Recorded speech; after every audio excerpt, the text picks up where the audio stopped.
Finance. Ali se nam splača?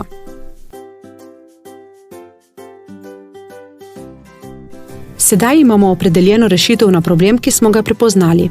Vemo, kdo so naši kupci, ki ta problem imajo, ter vemo, kako smo boljši od obstoječih rešitev. Potrebno pa je razmisliti, kako bomo denar dejansko zaslužili. Podjetje, ki nima prihodkov, je zgolj hobi. Seveda pa nikakor ne smemo pozabiti, da denar ne bo samo pritekal v podjetje, ampak bomo imeli tudi precej odhodkov oziroma stroškov. Zelo redka so podjetja, ki od prvega dne poslujejo pozitivno. Navadno so v začetni fazi stroški bistveno višji od prihodkov, zato je krivulja rasti v začetku negativna, kar pomeni, da več trošimo, kot zaslužimo. Takšna negativna rast lahko traja tudi leto ali dve. Če hočemo preživeti to obdobje negativne rasti, pogosto potrebujemo nek začetni vložek kapitala, pa naj bo to strani investitorja, razpisa, lastnih prihrankov ali drugih virov. Količina potrebnega denarja je odvisna od naše rešitve. Če na primer razvijamo mobilno aplikacijo in imamo v ekipi programerja, potem je vložek v podjetje predvsem čas programerja. Če pa bomo proizvajali pohištvo, potrebujemo stroje ter material, zato bomo potrebovali denar za nakup teh surovin. Prihodki. Podjetje brez prihodkov ni podjetje, ampak hobi. Za uspešno poslovanje potrebujemo jasno sliko, kako in za koliko denarja bomo ponudili našo rešitev. S tem postavimo prodajni model. Prodajnih modelov je ogromno, zato se bomo tukaj posvetili samo najpogostejšim. Prodaja fizičnega produkta ali storitve po fiksni ceni. Najosnovnejši prodajni model je prodaja fizičnega produkta ali storitve.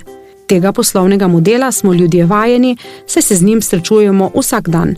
Naša rešitev je na primer krema za sončenje, ki jo prodajamo za 4,99 evra, ali storitve 30-minutne masaže za 60 evrov.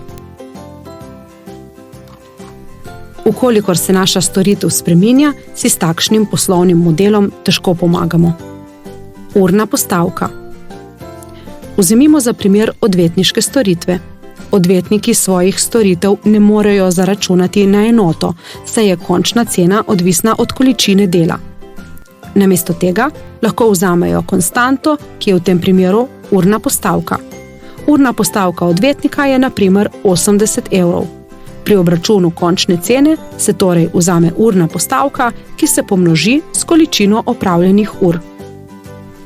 Naročnina ali prihodki od oglaševanja. Pri digitalnih produktih, na primer mobilne aplikacije, se lahko odločimo za naročniško plačevanje, enkraten nakup, nakup posameznih delov aplikacije, virtualne valute, pogosto pri mobilnih igrah, ali pa lahko celo ponudimo aplikacijo brezplačno. Prihodke pa nam prinašajo oglasi znotraj aplikacije. Kombinacija več modelov. Če nam naša rešitev to dovoljuje, se lahko poslužujemo kombinacij oziroma variacij več modelov. Frizerski salon je sicer storitvena dejavnost, vendar namesto na uro računa fiksno ceno za vrsto striženja. Poleg tega pa lahko prodaja poleg striženja tudi kozmetične izdelke, morda celo ponuja oglasni prostor drugim ponudnikom znotraj svojih prostorov. Investicija. Zavedati se moramo, da prodaja rešitve nikakor ni edini možen vir prihodka. Sploh v začetku podjetniške poti, ko je prodaja še skromna, se lahko poslužujemo tudi drugačnih virov financiranja. Če je naša rešitev dovolj dobra in smo dovolj prepričljivi, lahko najdemo investitorja, ki bi bil pripravljen vložiti denar v naše podjetje v zameno za lastniški delež. Lahko se prijavimo na kopico občinskih, državnih ali mednarodnih razpisov, če seveda ustrezamo pogojem. Tudi lastni kapital, ki ga vložimo v podjetje ob ustanovitvi, je vir denarja. Določitev cene. Ko si izberemo prodajni model, nas čaka določitev cene. To nikakor ni lahko opravilo. Običajno se tega lotimo v 4 korakih. Ocenimo, koliko stroškov imamo za izdelavo enega produkta. Naša cena vsekakor ne more biti nižja od te ocene. Zaželeno je, da je cena vsaj 2 do 3 večja od cene izdelave produkta.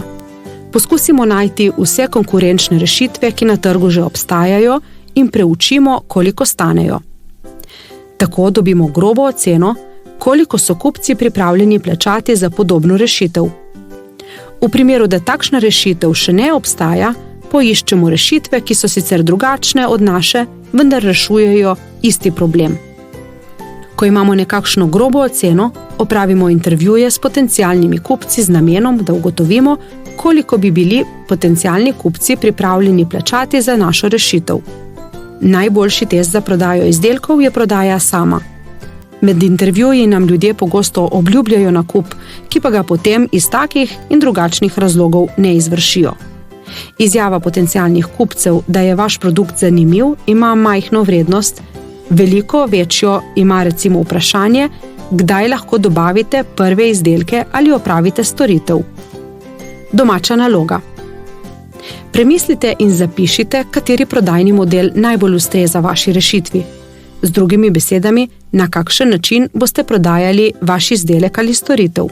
Izračunajte oziroma ocenite, koliko stroškov bo imelo podjetje za izdelavo enega produkta. Dobljeno vsoto množite s 3, to je groba cena vašega produkta.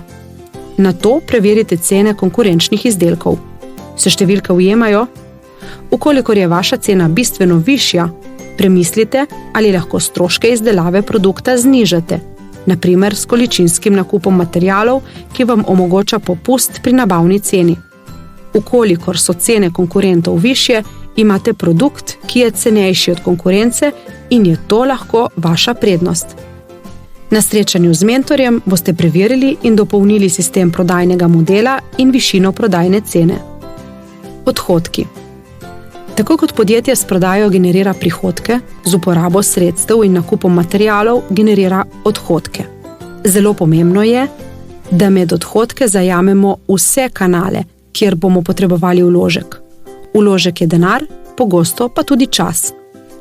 Najpogostejši odhodki v podjetjih.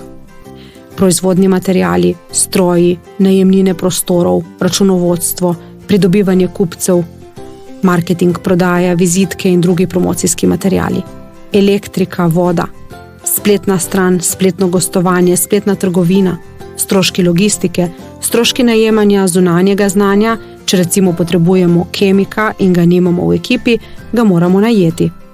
Ter največji strošek – plače. Ne pozabimo na stroške plač, sploh lastnih. Tudi če se odločimo, da bomo v začetku v svojem podjetju delali brezplačno, tega ne moremo početi prav veliko časa, saj moramo tudi sami preživeti.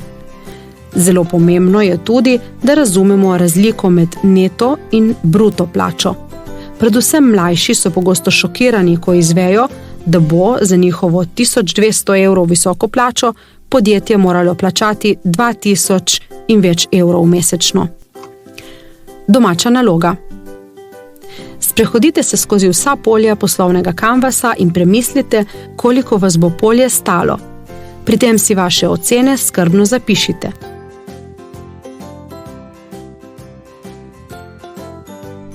Pomembna je predvsem ekipa, kjer moramo upoštevati plače, ter poti do kupcev, kjer moramo upoštevati stroške marketinga. Na srečanju z mentorjem boste pregledali vaše ugotovitve.